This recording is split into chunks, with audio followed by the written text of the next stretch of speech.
All right, part two of my review of the first presidential debate.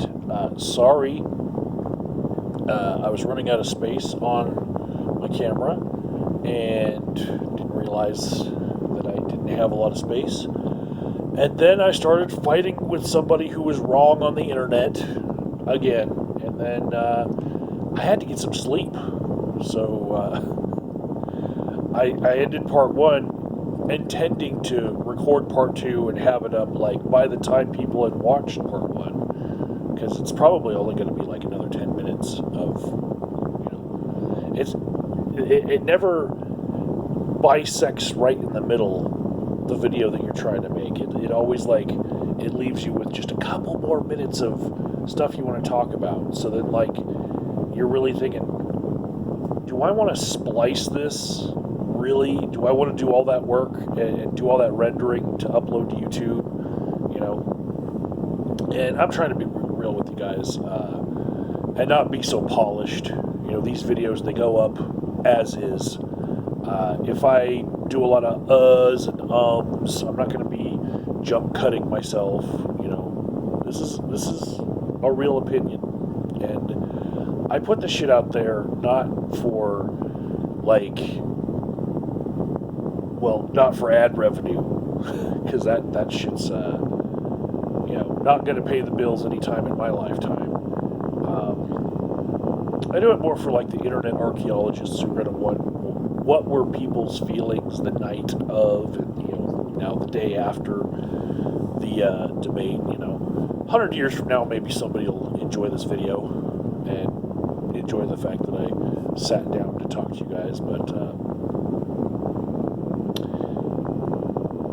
So where I left off with that last video, Trump had just done a litany of different points that he wanted to get to with what Biden had said. It was a little disjointed, but it was more than that. It was just loud. He was just controlling the flow over what Chris Wallace, the moderator, would have wanted.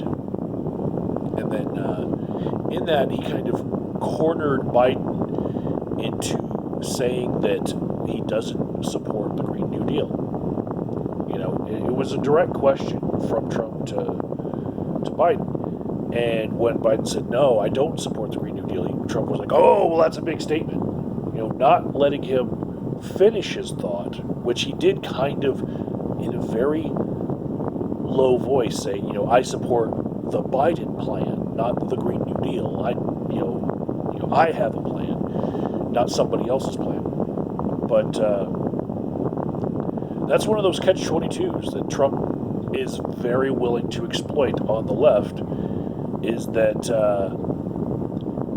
if Biden were to say that he supports the Green New Deal, then he's alienating all of the conservative voters. And if he says that he's against the Green New Deal and he has got his own plan, then that alienates all of the supporters of AOC who support her in that Green New Deal. It supports that Bernie vote that he worked so hard to try to get on board with his centrism. So he's either going to be labeled as a far lefty, or he's going to be a letdown to the far lefties. And Trump knows this. He knows that it creates division. He's been bringing up in his speeches that Biden screwed Bernie, and there are many Bernie supporters who feel that way. And Trump's just jumping on that nerve. He's really good at annoying people. That's him. He's really good at annoying people. So after that moment, Chris Wallace was asking both candidates, how confident should we be that there will be a fair election? And then Biden was all like, vote. Voting is safe by mail. It's safe when soldiers do it with absentee ballots. Why wouldn't you think it was safe for everyone? Do you want change or 4 more years of lies? Which I've seen a couple news articles, like from before the debate, saying Biden shouldn't be using his time to correct the lies and fact check in real time. He should just say that Trump's a liar a few times to remind people of that, and then after the fact let fact checking sites do all the fact checking, and this one debate is probably going to have a whole week worth of content until the vice presidential debate next week. So each little fact checked thing is going to be like a day of news coverage in the news cycle. And so by not trying to fact check in real time, Biden does less of the legwork than the media does, which is how I felt watching the debate, because Chris Wallace's questions to Trump were harder hitting than Biden was against Trump, especially in tone of voice, but in content as well. Trump's answer to the question of how confident we should be that there's going to be a fair election was, the Democrats, they came after me with a coup, and they spied on me, and we caught you too, Joe, with the Logan Act. And he was going like full conspirator. And he said, solicited ballots are everywhere, and votes for me were thrown out. We found them in the wastebasket. Fraud like you've never seen before is going to happen. We may not know for months. They tell people the wrong dates. They're telling people November 10th. He's just like spewing all this nonsense, and that's his strategy. It's like he is pandering just to that fringe that believes QAnon bullshit.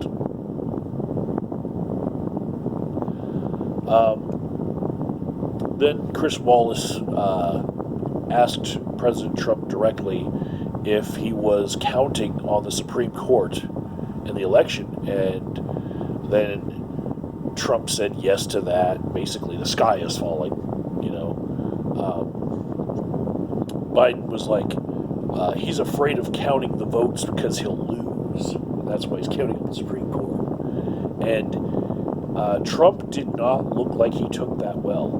Like earlier in the debate where he was like, don't you ever use the word smart with me, you are bottom of your class. Your grades earlier in life suck, so don't you ever use the word smart against me. When Trump heard that from Biden that he's afraid to count the votes because he'll lose, his face got a different color of orange.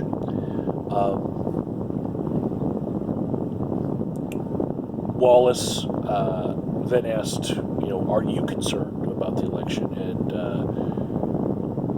Joe Biden said, yes, the ballots should have affidavits so that you can defend your vote. Which is weird, because if you take the ballots out of their security envelope and you take them out of the envelope where you signed your name here in Colorado, the way that it works, if you were to take them out to count them, then they're not connected to your signature. They can be moved around, and maybe they're even just discarding the signature part. The actual ballot, the readable code, the scannable readable code on it, is maybe not connected to your actual voter ID. Maybe they'd be able to tell if there was duplicate ballots, by receiving ballots that didn't have a succession printed on them. But do they actually know who voted what? I don't think so. Which is,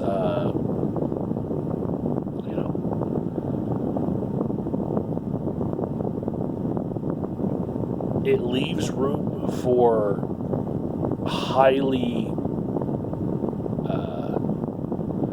like highly convoluted schemes to affect the outcome of the election that would cost $1 trillion to pull off en masse, but it seems safe in the moment. I wish that we had online voting whereby each citizen could then check personally what they voted and how they voted. And I wish that you had to do like a video like this saying, yes, I voted for this, this, this, this, and this. Have it like the machine reads it back to you, and then you say, yes, I voted for all of that, and really just have a way of like keeping people from saying, no, I didn't vote this, I voted that, after the fact with voters' remorse, but, not in a way where, your employer could look it up and say that, you voted this way, so we don't want you in our company. Have it secure, but also have it to where it's something that you can check. I think that would be the best way to prevent voter fraud in the future, not a whole bunch of individualized, not even smart machines, like with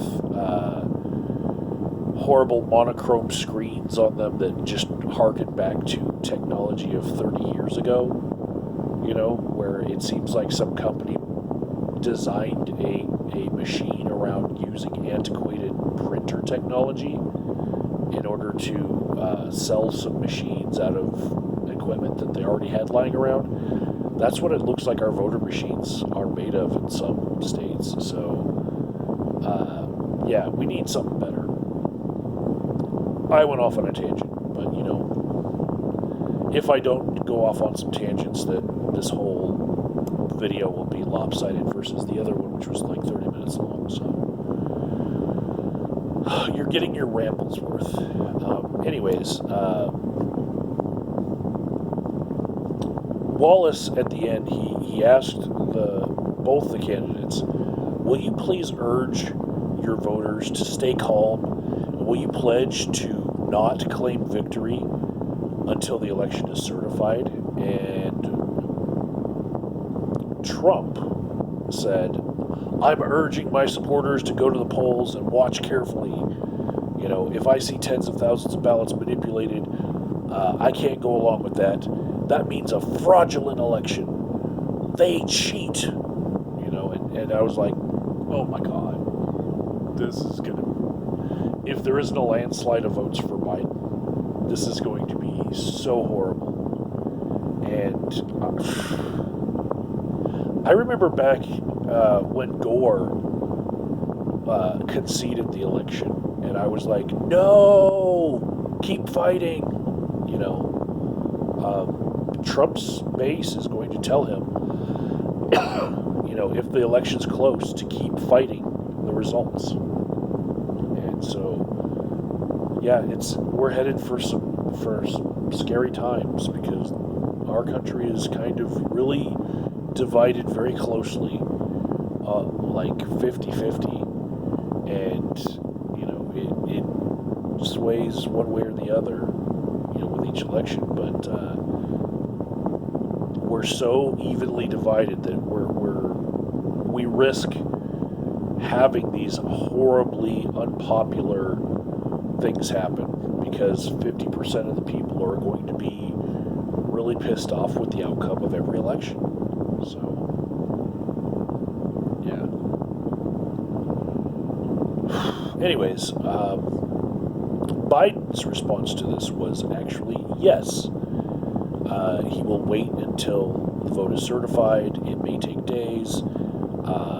He also said that it's not established that fraud ever happens anyway, and he will support the other person if he doesn't win.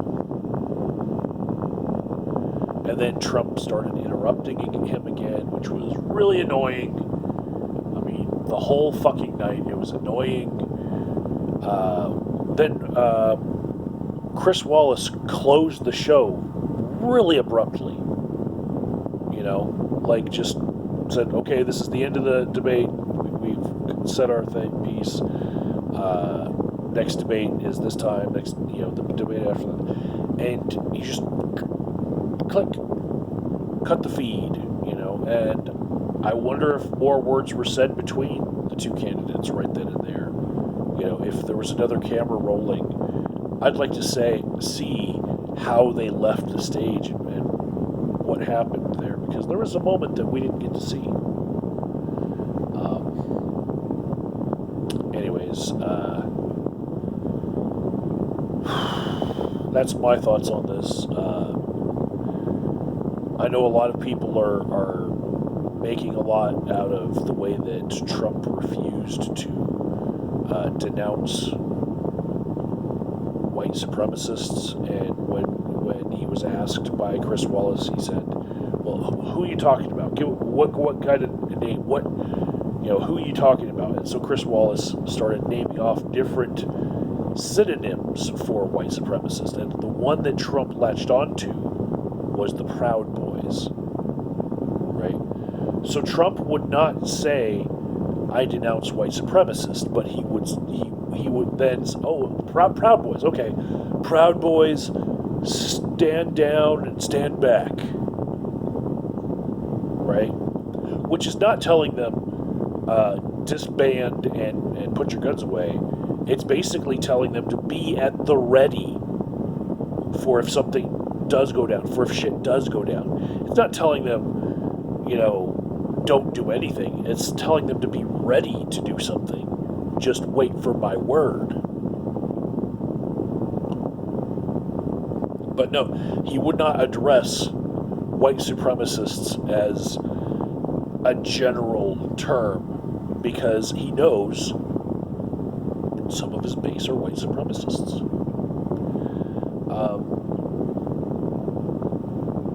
I really felt like there was a lost moment for Biden when Trump kept on egging him on with his interruption, saying, "You can't even say law and order.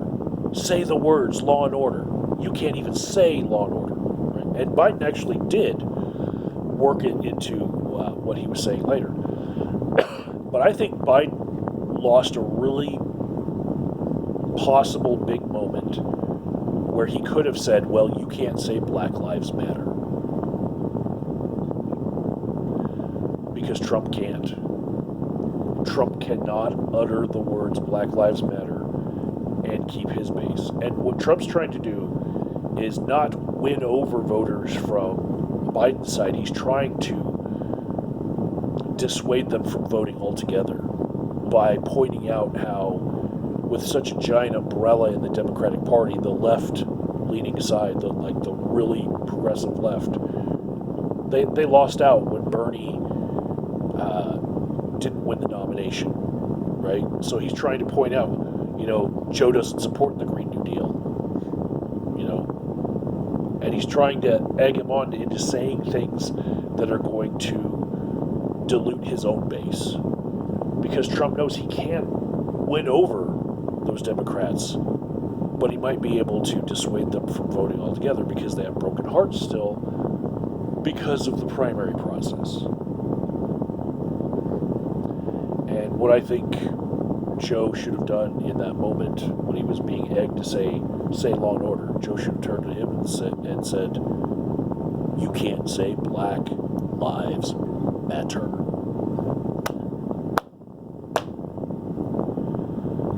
That would have gone a long way to shoring up his support on the far left. He's got 2 more debates to try to pull it off, so we'll see how that goes. Vice presidential debate is now a week from what is today, the day after the first debate, so I will give you guys my thoughts on that day. Until then, I don't know how sporadically I'll be posting to YouTube because I'm still in grad school and still maintaining my grades. So whatever happens when the dust settles, I'm taking care of me in this moment during this pandemic. I wish everyone else would have the same mindset of let's all come out of this a little bit better for our experience. Whatever it is that you do to better yourself, use this time well. See you all next week, and yeah, try not to lose any sleep arguing with people who are wrong on the internet. That was me last night.